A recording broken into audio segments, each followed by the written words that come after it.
wants to.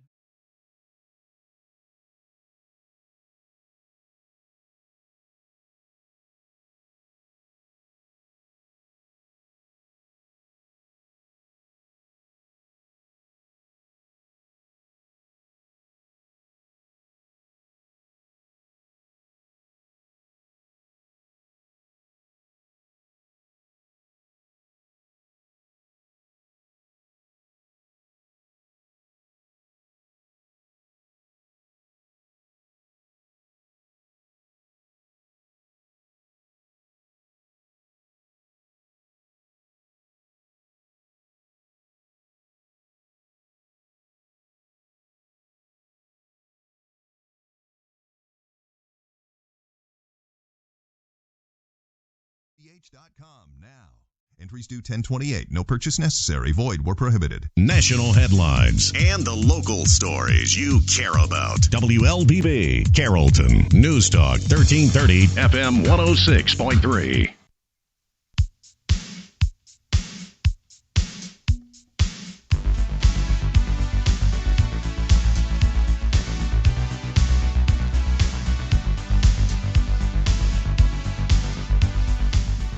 Good morning. Welcome to the Community Voice. It's a beautiful Monday. We're thankful to be up and at it and all and alive and raring to go. You've got the Community Voice brought to you by Oak Mountain Academy and Tanner Health System. We thank them for their sponsorship. And it's going to be another beautiful week. We're honored to have in studio Jason Swindle, local criminal defense attorney. Good morning, Jason. Good morning, Steve. We're going to be talking about packing the court, but first a little bio on Jason. He did his undergraduate work at Georgia Southern. I was there for 2 quarters until they kicked me out. Law school at Walter F. George School of Law, Mercer University, 2001. Honors include selection to the Business Advisory Council, National Republican Congressional Committee, Millennial Honor Roll, National Rifle Association, Hunting Advisory Committee, memberships in the Carroll County Bar, Carroll County Chamber, Sexual Offender Registration Review Board, National College of DUI Defense, West Georgia Trial Lawyers Association, Georgia Court of Appeals, Supreme Court of Georgia, United States Court of Appeals for 11 circuits, and United States Court of Appeals for the Federal Circuit. So that's Jason, who's been on the program before, and we're always glad to have him return. Well, the topic today has become a topic in the presidential election. The topic is packing the court. And we're going to want to find out what it is and what it can mean. The Biden-Harris ticket has been declining to answer whether or not they will pack the court or not. And I remember, I don't know if they still do it, I have no reason to know, but when I was growing up, many, many moons ago, before the internet, before cell phones, hard to believe, black and white TV, all we were told about in elementary school was basically the FDR attempted to pack the court, but it failed. And that's all we were ever told, and I never really delved into it beyond that. So give us a little history about the term packing the court and a little bit of the origins of, in terms of the numbers of justices on the Supreme Court. Well, I'm glad to be here again, Steve. Packing the court simply means adding new Supreme Court justices using the legislature, or in this case, the Senate and the House, Congress, to pass a president's legislation to add justices. It's pretty simple. Okay. So, and so FDR attempted this. He did. It was unprecedented. Now, we've not always had 9 justices on the Supreme Court. John Jay, our first Chief Justice, had only 5 associate justices. And through the 1800s, the numbers changed. But in 1869, the Judiciary Act of 1869 actually placed 9 justices on the Supreme Court. And from that day until 1937, we had 9 justices. In 1937, something happened. FDR, as we know, was a huge proponent of the New Deal. In fact, that was his baby. That was his mastermind. But at the time, it was a very conservative court. And so each bill that passed, or each legislative initiative that was sent to Congress, it would pass, and then it would go to the Supreme Court, and the president would lose 5-4 almost every time, like we had before a couple of years ago, before President Trump successfully nominated 2 more conservative Supreme Court justices and 1 more on the way. This evening, I believe. Yeah, that's correct. So he had a lot of political capital because he won a landslide election in 1936. So he decided to use his political capital to get his way. And he didn't look at history and the consequences. Instead, he was bullheaded. He alienated his own party.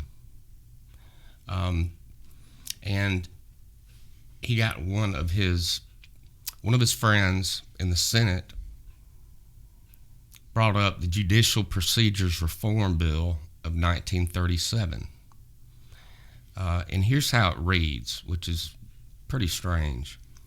It says, the central provision of the bill would have granted the president the power to appoint an additional justice to the U.S. Supreme Court up to a maximum of 6 for every member the court had that was over the age of 70 and 6 months.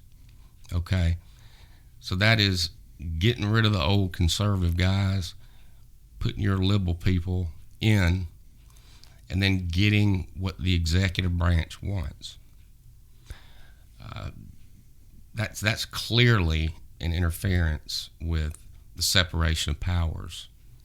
That's the president stepping into the judiciary via Congress and adding more justices. Now, some people would disagree because the Constitution doesn't provide for any number. You could have 100,000, I suppose. Do you have any speculation as to why they did not name the number? The founders? Well, the Constitution has some vague aspects to it.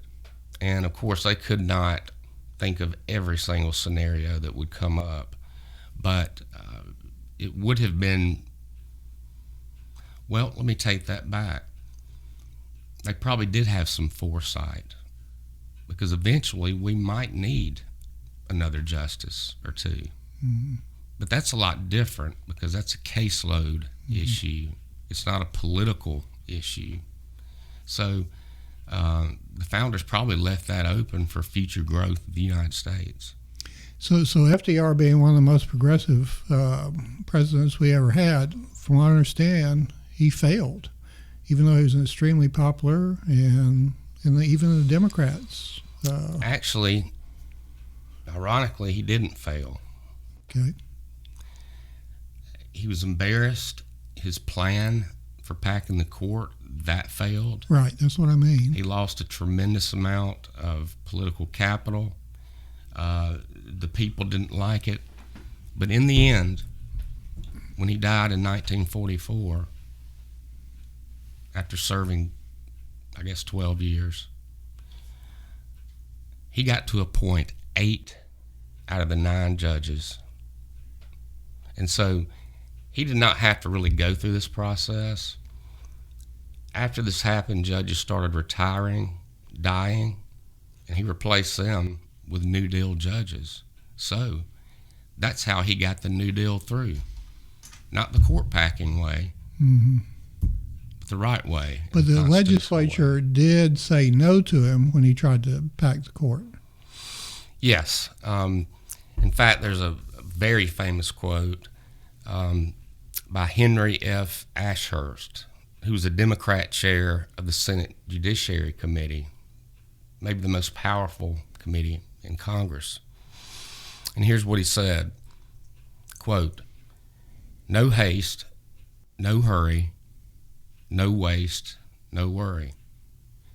And what that meant was this bill's going to sit in the Judiciary Committee and it's going to die a slow death. And you're not going to get what you want, Mr. President. Okay, our guest this morning is Jason Swindle, criminal defense attorney. We're talking about packing the court. We're learning a lot about FDR, and we're going to learn even more after we return from this message from our sponsors. At Oak Mountain Academy, our academic excellence shines through innovation and a personalized educational experience. Our pre-K 3 through 12th grade environment offers a family-oriented atmosphere. We are an independent school with faith-based values and an academy honor code. Our academic standards prepare our students for college and beyond. I'm Patrick Duran, headmaster, inviting you to visit us on the mountain or at oakmountain.us. Come see how our warriors are creating legacies. For more than 70 years, you have turned to Tanner Health System for your healthcare needs. As our community moves forward, Tanner is here for you. Strong, safe, and close to home. Routine medical appointments, urgent elective surgeries, and imaging are back on the calendar at our hospitals and Tanner Medical Group practices. With the safety of our patients, staff, and community always our top priority. Learn more at tanner.org. # We Are Tanner Strong. That's tanner.org. # We Are Tanner Strong.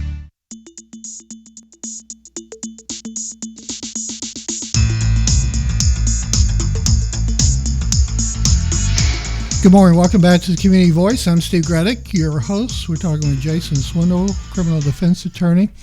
Our topic, of course, is packing the court, and very timely in that this evening they're apparently going to vote on Amy Coney Barrett as Trump's third pick for the United States Supreme Court. We're talking about packing the court, and it is an issue in the presidential campaign. But it's a very serious issue. That's why I really wanted to bring you in, because it really goes to the fundamental formation of our constitutional republic, in that it's very dependent upon separation of powers. So address it from that point of view. If the court is packed, if we go from 9 to, I think they're adding 6, right? Or talking about that'd be 15. Does it turn the Supreme Court into a super legislature? I don't know if I would term it that way, but if a president was successful in packing the court, which I don't see how that could happen right now with the composition of the Senate, that wouldn't necessarily be a super legislature. It would be, I guess the kindest term would be a mess. You would have a lot of new justices there. They'd probably have quick confirmation hearings. Cases would start going to the whole court, and you would have opinions that you'd have more people to have to decide on what to do on a case. And it's also just people view this as a power grab by the executive branch, by the president. And back when FDR did this, there were significant consequences to him. I mentioned that he lost a lot of political capital. His own party turned against him briefly. Of course, Republicans were always against him. He was criticized in the press. I mean, it was his biggest political defeat, other than when he lost the vice presidential race back in 28. But interestingly enough, FDR got his own way, because he served 12 years. He actually picked 8 of the 9 judges who were on the Supreme Court when he passed away. So there was only 1 on the court that he did not nominate. So that's why the New Deal was so smooth afterwards. Now, that was a lucky consequence for him, okay? When the Biden team brings this up, and you look back at history, it's such a disaster. The people don't like it. His own party won't like it. And, as the cliche goes, history will repeat itself. What makes matters worse is when he's asked about it, he won't give an answer. If he said yes, I think that would be better for his, if he just admitted that that's what he's going to do, because it is what he's going to do. But now he would have to have a Democratic Senate to do this, right? Yes, and that could happen this fall. Yeah. This election is maybe the most important one since 1860. But with this rhetoric, the general public looks at this as a power grab, as I mentioned. There was no group other than New Deal people back in the 30s who felt comfortable about this. I mean, it seems like you're acting like a dictator. You are taking as much power from the other branches as possible. And while it might be something that would be legal and constitutional, it would be the worst political move that I can imagine Democrats can make. And they've already kind of made it by putting it out there in desperation. Because the way that the court is structured now, particularly if Ms. Barrett is confirmed, this court will be solidly conservative for the next probably 40 years. So this is a desperation move for sure. But it didn't have to happen that way. This will be a tight presidential race. And all this does is undermine Democrats in getting people elected. One other quick thing I want to tell you about. Not only did it hurt FDR when he tried this, but in the next election, the midterms, the Democrat Party lost a net of 8 seats in the U.S. Senate and 81 seats in the House of Representatives in the 39 midterm elections. That's an eye-opener. So if it doesn't turn them into the court into a super legislature, it does move them more toward policy making, correct? I don't know that it makes them more of a policy making entity. I think it just simply, if it were to happen, let's just say Biden wins and he does this, what he's going to do is try to push through liberal justices. Now, right now, we barely have a majority, we being Republicans, in the Senate. If it stays that way or even gets a little bit bigger, that's going to be very difficult for him. But if we lose some Senate seats, which, I hate to say this, but could happen in Georgia even, then it would be Joe Biden's, it would be his road to go. And he could do whatever he wanted to do. Our guest this morning is Jason Swindle, criminal defense attorney, and we're talking about packing the court. We're going to take a break, hear from our fine sponsors, and we'll be back with more after this. For more than 70 years, you have turned to Tanner Health System for your healthcare needs. As our community moves forward, Tanner is here for you. Strong, safe, and close to home. Routine medical appointments, urgent elective surgeries, and imaging are back on the calendar at our hospitals and Tanner Medical Group practices. With the safety of our patients, staff, and community always our top priority. Learn more at tanner.org. #WeAreTannerStrong. That's tanner.org. #WeAreTannerStrong. A well-rounded education includes much more than just academics. At Oak Mountain Academy, we encourage our students to find their niche in any of our 42 co-curricular opportunities. Over the past 5 years, we have brought home 5 state and 20 regional athletic titles. Our one-act play and literary teams continuously compete at the region and state level, and our academic teams bring home first place more than not. We are warriors creating legacies. To learn more, visit oakmountain.us.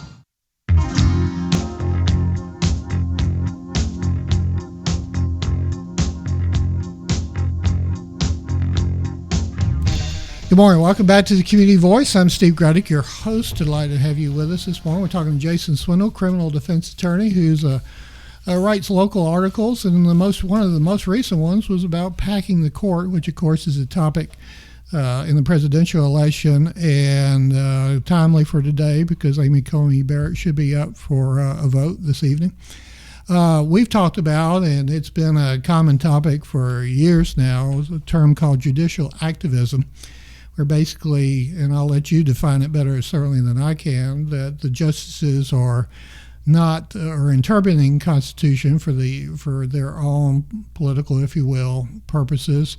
I've always noticed that the way to do that is to, in an opinion, to put in a phrase like the right to privacy, and then later decisions can go back, grab that phrase as a precedent, and before you know it, wham bam, you got a whole nother constitutional right that's nowhere in the Constitution. Packing the court, to me, seems like it's a way to just fast track judicial activism. Is that a reasonable assessment? I don't know that I agree with that 100%. I'll take 98%. 98, that'll work. Okay. Well, I think my issue with that is judicial activism is when a judge puts himself in a place where he wants to be a legislator, and he or she doesn't like a law, and so they will find a way around striking that law down or getting the result that they want, not the result the Constitution or state and federal law dictate with the facts, but it's what they want because it's their beliefs. Now, if you pack a court, each justice is different. Some of them may be activists, some of them may not be. More liberal judges tend to be more activist, but there are some conservative judges who are that way too. Mm-hmm. Recently in Georgia, and this might be a good example here, Chief Justice Melton, who's a good friend of mine, one of the kindest people you'll ever meet, but he's issued a number of emergency orders that interfere with the separation of powers, that push the General Assembly aside. And this is how it happens. In his orders, he tolls or suspends the time limits on constitutional rights, like the right to a speedy trial. There's a statute in Georgia that says if you've been in jail for 90 days without indictment and don't have a bond, you are entitled to a bond by law. In his order, he basically says that statute doesn't apply because I'm stopping the time limits on this. That's a clear interference with the legislative function and that part of the separation of powers. Now, people might argue, well, the General Assembly and the governor gave away their power by passing those two laws. But nowhere in the Constitution does it say that one branch can voluntarily give their power away to another. So we'll see how that constitutional challenge that I filed comes out. Because I'm asking the court to declare the two statutes that Justice Melton relied on unconstitutional. Anyway, we're on, just to mention that we're on Facebook Live, so if you have any comments or questions, feel free to do this, to post something there. This is, and looking at the comments now, this is really more of a foundational principle, the separation of powers. And you would think that Congress would be violently opposed to this. This is really more than a political issue as such. I mean, we mentioned Biden-Harris, but it's really a very significant change in the overall foundational structure of our government. And while we may kind of parse terms in terms of judicial activism, your example indicates of what out of control, if you will, judiciary can do and be. Is that correct? That is correct. One of the biggest problems with the statutes that Justice Melton relied on, particularly the second one, the last part of it says that a judge in a judicial emergency can do X, Y, Z, and then you've got a catch-all at the bottom which says they can do anything else pretty much that they want to do that's deemed proper. Now, we've seen how emergencies in history where somebody's given emergency powers have ended up very badly. And again, I think Justice Melton is a tremendous jurist, very good friend, but I agree to disagree on the way that he handled this judicial emergency, particularly with the time limits. So I take from that you could see something similar with the U.S. Supreme Court if we move in this direction. That will be more in that kind of dictatorial, if you will, posture. You know, I think it depends on, number one, if Biden gets elected. Number two, what does the Senate look like? And number three, like I mentioned earlier, is the individual personalities of the justices. We're so used to 5-4 decisions until recently. We've had a split court. And this has been going on for decades, correct? At least since maybe right after Roe versus Wade. Well, that's quite a while. Yeah. When it became the Rehnquist Court, I think in 1983. You're talking half a century. Yeah. That's when it became 5-4 conservative. Of course, you had swing voters like Sandra Day O'Connor, Justice Kennedy. We really don't have a swing voter now. Some people say that Chief Justice Roberts is, but that I've not seen that. Well, that criticism was regarding Obamacare primarily. It was, and really that's the only criticism that's been widespread. Okay, we're going to run out of time, but I think it is important to emphasize that this is a serious issue that goes beyond politics. Give us your definition of what we hear the term originalist or textualist, I believe it is. When we talk about packing the court, when we're talking about judicial activism, we're talking about whether or not how would you describe it, whether or not we interpret the Constitution as a living, breathing document for today, or whether or not we go by the letter of the Constitution as it was founded in the original days, as I think emphasized in the Federalist Papers. How do you describe originalism? Well, let me describe all three of those philosophies first, okay? You only got about 2-3 minutes. Okay, I can do that. Okay, go.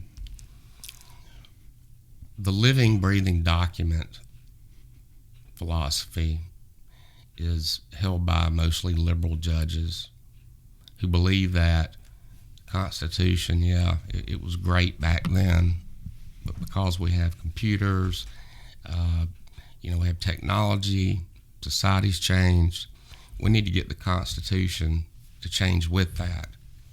Which all that does is make the Constitution guidelines, okay? Now, originalism is different than reading the plain language of the text, textualism.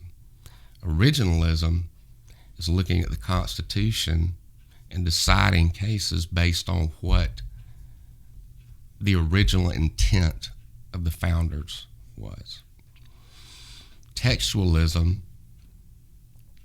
which is the most common sense way to look at it, is simply reading the words of the Constitution and applying those words to a case or controversy. Now, sometimes it's ambiguous, I understand that, but the focus is on the wording, not a court changing. Okay, very good. All right. Well, I want to thank you for coming in, and thank you for being with us and talking about this very important topic. And we, love to have you back as you write your columns and everything. I understand also it's your birthday today. I didn't know if y'all catch that or not. Yeah. Well, good. I won't ask you how old you are because that's. I was born about an hour and a half from now. From now? Okay. 30 years ago. Okay. Well, in an hour and a half, we'll celebrate your birthday. How about that? Thank you. Our Steve. guest this morning is Jason Swindle, and our topic this morning has been packing the court. We thank you for listening. We thank our sponsors, Oak Mountain Academy and Tanner Health System. Go out and make it a great day. You're in tune to WLBB Carrollton.